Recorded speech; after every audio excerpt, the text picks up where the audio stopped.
8 ቀን መቁጠር ትችላላችሁ። 8 ቀን ቆጥረው በሕገ ኦሪት መሰረት ወደ ቤተ ግዝረት ወሰዱት።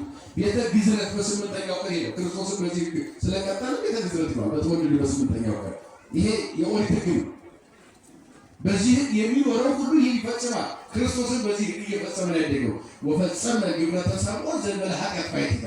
ድንግል ማርያም ኢየሱስ ክርስቶስን በኦሪት ሕግ ነው ያደገው። ሕግና ስርዓት እየፈጸሙ ያለ ኃጢአት በስተቀር ነው የሚለው። የሰው ሁሉ ስራ ሰራ ከሚለው አንዱ በሕገ ኦሪት መኖር ነው ማለት ነው፣ መፈጸም ነው። እና በ8ኛው ቀን ዮሐንስ ወደ ቤተ ግዝረት ሄደ። ግዝረት ቤት ሄዶ ደግሞ ቤተሰቡ ይሰበሰባል። እናቱም አባቱም ባሉበት ስም ይወጣል። በዚያ ቀን ምን ይወጣል? ስም ይወጣል። ቀድሞ ሊቃውንቱ ሲሉ ነበር ምልጣን በተባለው ይጓቸዋል። ወደዚያ ተሰብስበው ኤልሳቤጥ ማለት ልጇን ታቅፋ ከወለደች 8 ቀን ሆኗታል። ቤተ ግዝረት ነው ያሉት። የሚገዝረውም ሰው አለ። ቤተሰብ የዘካርያስም የሷም ቤተሰቦች ተሰብስበዋል። በተሰበሰቡበት በዚያ ቤት ማን ብለን ስሙን እንጥራው እያሉ ዘካርያስ መጻፍ እንጂ መናገር አይችልም። ማን ብለን ስም እናውጣለት እያሉ ቤተሰብ ሲያወጡ ሲያወርዱ ይላሉ ሊቃውንቱ። ዘካርያስ ብለን በአባቱ ስም እንጥራው የሚል ሰው ተፈጠረ። ቤተሰብ ጋር ለምን በአባቱ ስም ዘካርያስ አንለው ማለት አይ አይሆንም፣ በአባቱ ስም የራሱ ስም ያስፈልገዋል አለ። እንግዲያውስ ማን እንበል እያሉ ሲያወጡ ሲያወርዱ ራሱ ዘካርያስ ማን እንበለው ብለው ለዘካርያስ ጠየቁት። መናገር አይችልም፣ ግን ምን ይችላል ብያቸዋለሁ? መጻፍ ይችላል። ወረቀትና ብዕር ስጡኝ አላቸው። ወረቀትና ብዕር ሰጡት። እንደዚህ ጽፎ ዮሐንስ ይባል ብሎ ጽፎ ሲሰጥ ለኤልሳቤጥ ሲሰጣት ዮሐንስ ይባል ስትለው ዮሐንስ ይባል ነው የምትለው፣ ዘካርያስ ስትለው አዎ ይባል ብሎ አፉ ተከፈተለት።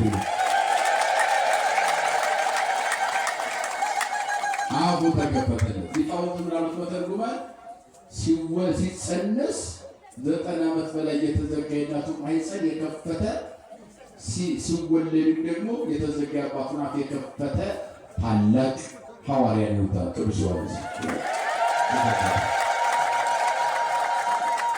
እንግዲህ ያው ዮሐንስ በዚህ መንገድ ነው ተጸነሰ። በመካከል ስንመለከተው ታሪኩ የዮሐንስ ታሪክ ከጽንሰት ጀምሮ እስከ ማኅፀን ድረስ ነው። አገልግሎቱ ቀጥሏል። በነገራችን ላይ ከሰዓት ጋር ለመሄድ ብለን ነው እንጂ በእናቱ ማኅፀን ያለ ታምር ያደርግ ነበር።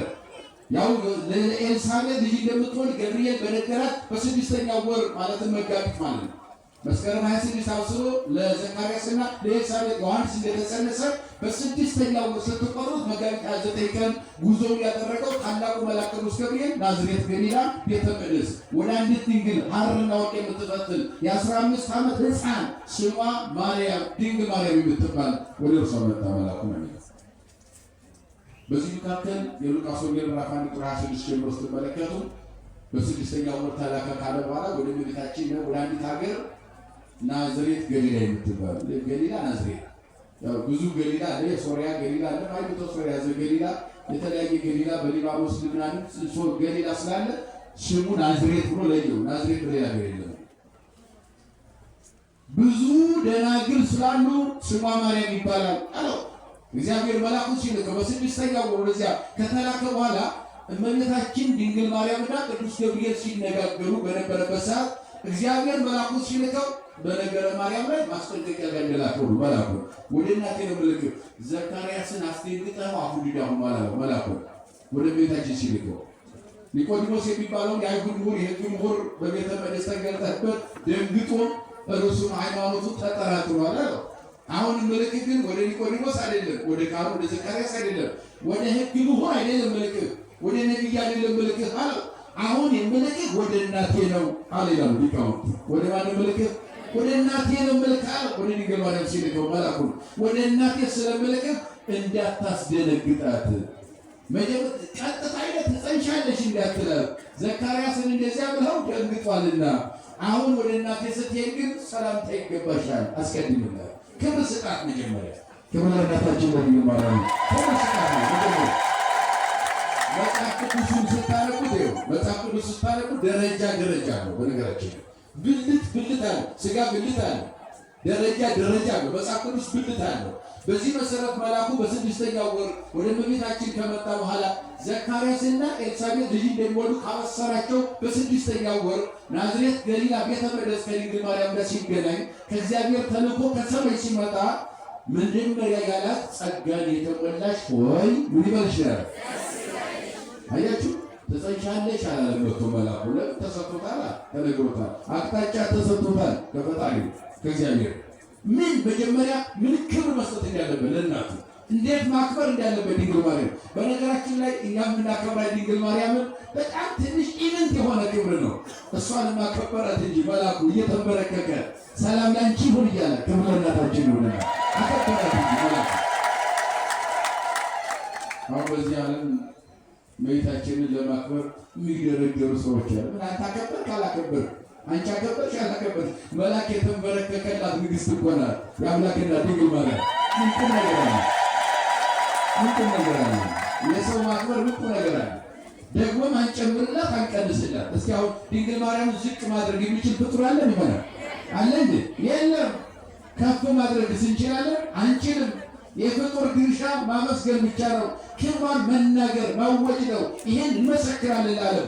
ግን የምንጨምርላት የምንቀንስላት አንዳች ነገር የለም። እግዚአብሔር አንድ ጊዜ አክብሯታል። ክብር ለእናታችን ነው። አንድ ጊዜ አክብሯታል። ዓለም አቅሙን ማወቅ አለበት። ይሄ ነው አቅሙ። ይሄ ነው ምን ብንጨምርላት ሊቀንስ አንችልም። በዚህ የነገረ ማርያም በተነተነው ሊቁ አባ ሕርያቆስ የተባለው ሊቅ በቅዳሴው ላይ ኦ ማርያም በእንተ ዝናፈቅረኪ ወናበይኪ ስወለድኪ ለነ መብልዐ ጽድቅ ዘበአማን ወሱቴወ ዘበአማን። ማርያም ሆይ ስለዚህ እናከብርሻለን፣ እናገንሻለን፣ እናመሰግንሻለን ይልና እንደ አባ ሕርያቆስ ግን ማለቱ ነው እመቤታችን ማክበር ማግነን ከፍ ማድረግ እሱ ይችላል እንዴ? እግዚአብሔር ያከበራት አይደለችም ብለን አሉና አይ ክብርሽን፣ ገናናነትሽን፣ ዝናሽን እና እያወጅን እየተናገርን እየመሰከርንልሽ እንኖራለን ማለት ነው እንጂ አንድ ጊዜ እግዚአብሔር አክብሯት የለ ፍቅር ያስተማር አይችልም። ከዚያ መልአኩ መጣና ጸጋን የተሞላሽ ማለት በነገራችን ላይ ለነቢያት የትንቢት ጸጋ፣ ለሐዋርያት የስብከት ጸጋ፣ ለሰማዕታት የተጋድሎ ጸጋ፣ ለካህናት የመቀደስ የማቁረብ ንስሐ መስጠት ጸጋ፣ ለሚመናን የማንጠፍ ዕጣኑን ዘብዱን የማንጠፍ ጸጋ፣ የተትረፈረፈ ጸጋ ለፍጥረት ሰጥቷል እግዚአብሔር። ለእሷ ግን አንዲት ጸጋ የሚሰጣት የሞላብሽ ነው ያላት። ከቃሉ ጋር ምን ያለብሽ? የቀረ ጸጋ የለም። ምክንያቱም የጸጋ ሁሉ ባለቤት ራሱ እግዚአብሔር አደረባት። የእግዚአብሔር ረቂቅ ከተማ ቤተ መንግሥት ማናት ከተባለ ድንግል ማርያም ብቻ ናት። ክብር ለእናታችን ነው። ስለዚህ ጸጋን የተሞላሽ ማለት የጸጋ ሁሉ ባለቤት የሚያድርብሽ ንጽሕት አዳራሽ፣ አዎ የሙሽራ ክርስቶስ ማደሪያ ንጽሕት የሰርግ ቤት፣ አዎ ከከተማ ከተማ ከሀገር ሀገር ከቤተ መንግሥት ቤተ መንግሥት የዚህ ዓለም እንኳን ማሽ ፈራሽ በስባሽ ተጠቅለው መቃብር የሚወርዱ መንግስታት እንኳን ከከተማ ከተማ ከሰፈር ሰፈር ከቤተ መንግሥት ቤተ መንግሥት መርጠው ይቀመጣል ማለት ከዓለም ሁሉ የመረጣት ንጽሕት አዳራሽ የአምላክ እናት የንጉሠ ነገሥት የክርስቶስ ቤተ መንግሥት ድንግል ማርያም ናት። ስለዚህ የሞላብሽ ወይም የተሞላሽ ማለት የጸጋ ሁሉ ባለቤት ማደሪያ ማለት ነው። የእሱ ማደሪያ ነሽ፣ የእሱ ማደሪያሽ ማለት ቀጠልና ሁለተኛው ደግሞ የሰጣት ክብር ምንድን ነው? ከሴቶች ተለይተሽ አንቺ ምን ያልሽ ነሽ? ደረጃውን ነው። ደረጃ የመጀመሪያው ምን አላት መልአኩ? ቀጥታ መቶ ትጸንሻለሽ አልተባለማ? እንደዚህ አይነት መልእክት አልተሰጠውማ። እንደዚህ አይነት ተልእኮ አልተሰጠውም። ከላኪው ከእግዚአብሔር ከፈጣሪው ከእግዚአብሔር